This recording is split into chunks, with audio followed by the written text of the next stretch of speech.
Hello everyone, fresh off the workbench. We have the Ascending Knight Mezco Batman cape removal and installation.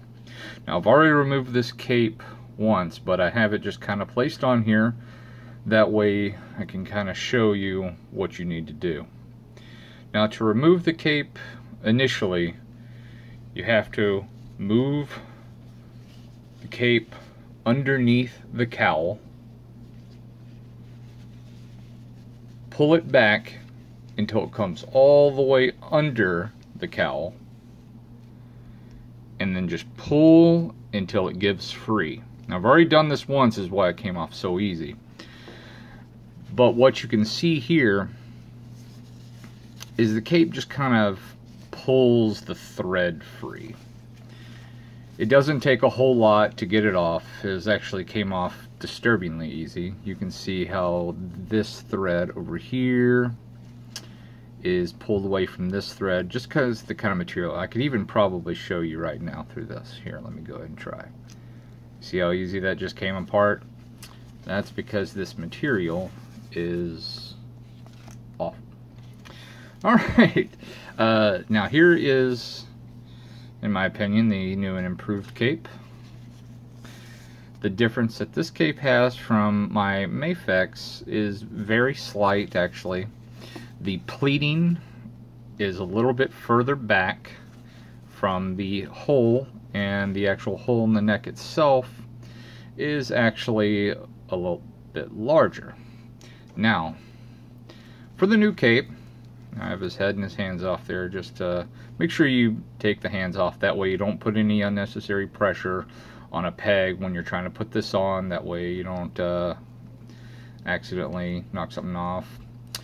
I would also go ahead and advise that you go ahead and pull off his belt too. That way you don't put any pressure on anything unnecessary. So take the new cape and just go ahead and place it around the neck for now. Now once you have it here in this position, just take one side of the cape, hold it down. You're going to stretch that cape all the way to the edge of the cowl and let it catch right there. Right there. And now you're going to move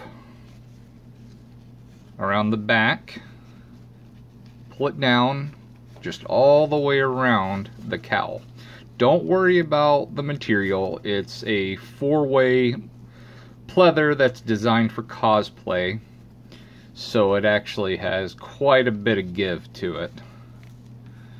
And now once you have that part done, this is the only part I would consider really tricky. You have to take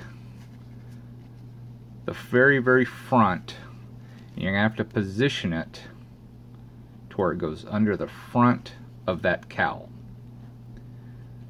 And once you get it positioned, just like you did with the stock cape, you want to move the wire underneath the cowl like so. You kind of see what I'm doing here. I'm not going too fast. And then grab the cape around the back, and you're just going to pull it forward. Just slowly pull it forward. You can see that the cape is starting to pull up underneath the cowl. You might need to pull one side back a little bit further, and that's it. We're in there. And now we're going to move the cape back around to the front to give it a good positioning.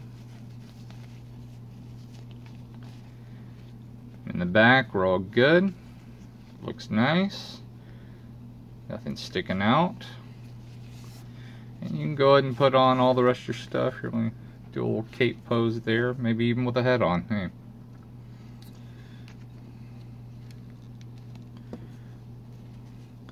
So you can see, because of the cowl holding the cape in place, it's absolutely outstanding to get it in any kind of position that you could possibly want. This cape that I initially made for The Mafex just works so beautifully with this figure. I was urged by the community to pick up this figure and give it a shot, and honestly guys, I can't thank you enough. It was a wonderful idea. Well, thank you so much for your time. I hope you pick up one of my capes. I really appreciate it, and I'll catch you next time.